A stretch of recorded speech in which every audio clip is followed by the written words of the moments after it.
বাচ্চাগুলো তাদের নিজেদের জিভ বাইরে বের করে এবং শিক্ষক তাদের মুখে খবরের কাগজ ঢুকিয়ে দেয়, কারণ এতে লাগা কালি মিষ্টি স্বাদে ছিল। এখানকার বাচ্চাগুলো সবাই অনেক গরিব ছিল এবং এর আগে তারা কখনোই ক্যান্ডি খায়নি। এখানকার বাচ্চাগুলোর মধ্যে এই বাচ্চাটি ছিল সব থেকে গরিব। তার বাবা জুতা কেনার মতো টাকা ছিল না। যখন জুতা ছিঁড়ে যেত তখন তার বাবা আটা দিয়ে জুতাটি জোড়া লাগিয়ে দিত। কিন্তু ছেলেটির এই ধরনের জুতা একদমই পছন্দ ছিল না, তবুও সে কখনোই অভিযোগ করেনি। কয়েকদিন যখন সে সেই জুতা পরে স্কুলে আসে তখন সবগুলো বাচ্চা তাকে দেখে হাসতে শুরু করে। সে তার ছোট ভাইয়ের সাথে চুপচাপ সেখান থেকে চলে যায় এবং হাসাহাসি থেকে বাঁচার জন্য সে তার জুতাগুলো ডাস্টবিনে ফেলে দেয়। ক্লাসের মধ্যে শিক্ষক দেখতে পারে ছেলেটি খালি পায়ে বসে রয়েছে। তিনি খুব রেগে গেলেন এবং বেল দিয়ে ছেলেটির পায়ে বাড়ি মারলেন, কারণ কারো ক্লাসে জুতা ছাড়া আসার অনুমতি ছিল না। তাই ছেলেটিকে তার সেরা জুতা পড়তে হয় সবগুলো বাচ্চার হাসার মধ্যে। যা দেখে শিক্ষক ব্রেঞ্চে জোরে একটা থাপ্পড় মারলেন। বাচ্চাগুলো সঙ্গে সঙ্গে চুপ হয়ে গেল। শিক্ষক বলে যে তার জুতা নেই তো কি হয়েছে, কারণ আমাদের নবীও জুতা ছাড়া অনেক জায়গায় ঘুরেছিল এবং তিনি জুতা ছাড়াই আমাদের কাছ থেকে চলে গিয়েছে। শিক্ষক তাদেরকে শিক্ষা দেয় যে যারা অন্যের অভাব দেখে হাসে তাদের লজ্জা পাওয়া উচিত। এটা শুনে ছেলেটি তার আত্মসম্মান ফিরে পেল। কিন্তু দুর্ভাগ্যবশত ছেলেটির সাথে আরো একটি খারাপ কিছু ঘটে গেল।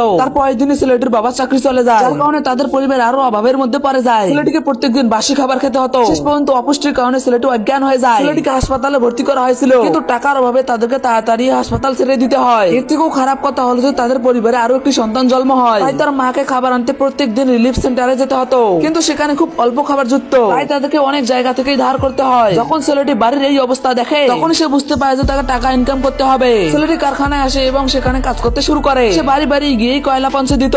প্রথম দিকে বসের তার কাজ খুবই পছন্দ হয়, তাই বস তাকে লেবুর জল দিয়ে পুরস্কৃত করে এবং তার উপার্জিত টাকা ছিল মাত্র 1 টাকা। ছেলেটি খুব খুশি হয়ে গেল, কারণ সে জীবনে প্রথমবার এই ইনকাম করেছে। সে টাকা এনেই তার মাকে দিলেন, কিন্তু তার মা তার লাল চোখ দেখে অনেক চিন্তিত হয়ে পড়ে। সে পানি দিয়ে তার মুখ এবং চোখ পরিষ্কার করে দেয়। এরপর থেকে ছেলেটি অনেক পরিশ্রম করতো এবং সব টাকা এনেই তার মাকে দিত।